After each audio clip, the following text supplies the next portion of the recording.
Chers amis, j'aimerais partager aujourd'hui avec vous une toute petite réflexion, mais combien précieuse et chère à mes yeux. Vous savez que lorsque Korach est venu dénigrer Moshe Rabbeinu, en tous les cas essayer de le dénigrer, il lui a dit, regarde, je peux te poser une question. Une maison dans laquelle il y a plein de livres de Torah, plein de sifrei Torah. Est-ce qu'il faut mettre à la porte de cette maison une mezouza? Et Moshe Rabbeinu, en toute simplicité, en toute évidence, répond, mais bien sûr qu'il faut. Il est écrit qu'il faut mettre une mezouza à la porte des maisons. Il n'y a pas écrit que c'était conditionné parce qu'il se trouvait à l'intérieur de la maison. Donc bien sûr qu'il faut mettre. Et voilà que Korach s'éclate de rire, à gorge déployée, devant toute l'assistance, et il dit, regarde mon cher Rabbeinu, t'inventes la Torah. Regarde comment c'est ridicule ce que tu dis. C'est sûr que le bon Dieu ne dit pas une chose pareille. Pourquoi c'est ridicule? Qu'est-ce qu'une mezouza? Une mezouza, c'est une partie infinitésimale de la Torah. Dans la Torah, il y a plein de versets, de psukim et de parashiot. La mezouza, c'est finalement que 2 parashiot de toute cette grande Torah. Si déjà, une toute petite mezouza, elle est capable de protéger une maison, n'est-ce pas a fortiori qu'un grand Sefer Torah, et a fortiori plusieurs Sifrei Torah, ils peuvent protéger la maison? Tu vois bien, Moshe Rabbeinu, tu inventes.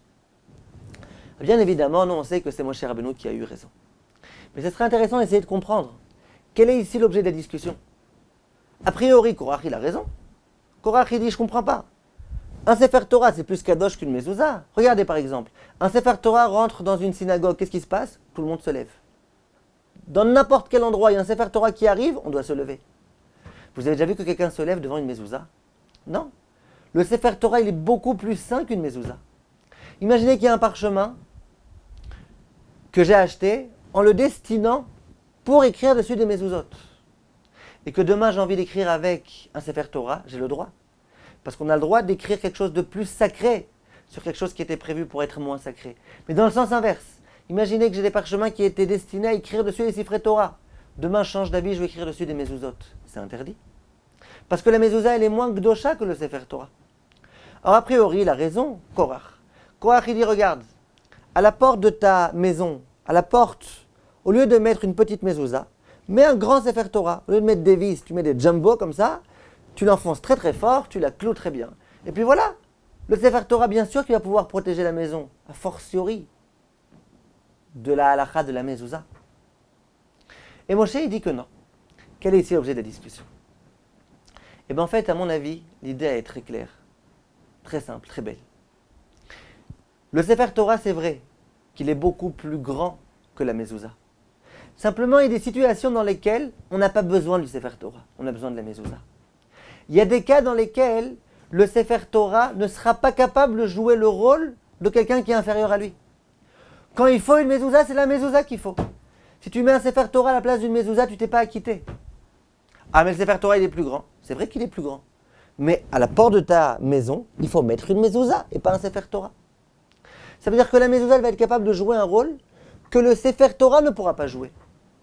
Ça veut dire qu'il y a des cas dans lesquels le Sefer Torah, avec toute la sainteté, on lui dit, écoute, t'en as pas besoin de toi maintenant on a besoin de quelqu'un d'autre. On a besoin de la mezouza. Pourquoi c'est important? Il y a beaucoup de gens qui vont vous dire, moi, si jamais j'avais été le Rav Ovadia Yosef, si jamais il y a des femmes qui vont me dire, j'avais été la rabbinite Kanievski, combien j'aurais pu grandir. Me lever le matin avec l'envie de progresser, avec l'envie de prier, avec l'envie d'aider le peuple juif, avec l'envie d'étudier. Combien j'aurais pu grandir. Mais moi, j'ai 60 ans. Et moi, j'ai jamais été tellement tzaddik. Et puis moi, qui suis-je? J'ai toutes mes avérotes le matin, midi, le soir. Combien je suis loin de tout ça. Alors comment tu veux que je progresse? La réponse qu'il faut apporter à ces gens-là. Il faut leur dire, c'est vrai. Le Rav Ovadia Yosef, c'était un vrai Sefer Torah. La rabbinite Kanievski, c'était un Sefer Torah. Et toi, tu es une petite mezouza. Tu es une partie de ce Sefer Torah. Tu as, Baruch Hashem, quelques points qui font de toi quelqu'un d'extraordinaire. Tu es une petite mezouza. Alors qu'est-ce que tu te dis? Tu te dis, ah d'accord, mais en petite mezouza, je ne peux rien faire. C'est pas vrai. Toi, en tant que mezouza, tu vas avoir ton rôle à jouer. Un rôle que personne au monde ne pourra jouer. Le Rav Ovadia Yosef, il ne pourra pas faire ce que toi, tu devais faire. La rabbinite Kanievski, elle ne pourra pas faire ce que toi, tu devais faire. Elle joue son rôle en tant que Sefer Torah. Mais en tant que mezouza, elle ne pourra pas jouer son rôle. Il y a des fois dans lesquelles Kadosh Baruch Hu, il a besoin d'une petite mezouza et pas d'un Sefer Torah. Et si à ce moment-là, on décide de mettre un Sefer Torah à la place d'une mezouza, ça ne marchera pas. Voilà la grande discussion qu'il y avait entre Korach et Moshe Rabbeinu. Pour Korach, qui peut le plus, peut le moins. C'est de la mathématique. Pour Moshe Rabbeinu, non. Pour Moshe Rabbeinu, chaque juif a son rôle à jouer. Quel qu'il soit, quelle que soit sa grandeur, Akadosh Baruch Hu attend le service divin de tout juif. Il y en a un qui a un Sefer Torah, il y en a un qui a une mezouza, mais ça ne change rien du tout. Chacun a son rôle à jouer. Et chaque personne, lorsqu'elle joue son rôle, eh ben, elle contribue à ce service divin tellement extraordinaire. Chaque personne qui se disant, puisque je suis une petite mezouza, je ne sers à rien, et qui souhaiterait retirer sa part, eh ben, c'est une part qui manquera dans l'ensemble du service divin du peuple juif. Et c'est dommage. Ton rôle à jouer, c'est à toi de le jouer et joue-le. Si tu ne le joues pas, il va y avoir un véritable manque. Voilà combien cet enseignement, à mon avis, est censé nous revaloriser, nous faire comprendre notre importance et notre rôle que nous avons, tout un chacun. En tant que petite mezouzote, qu'on fasse ce qu'on a à faire. Kol tout, mes chers amis, et à bientôt.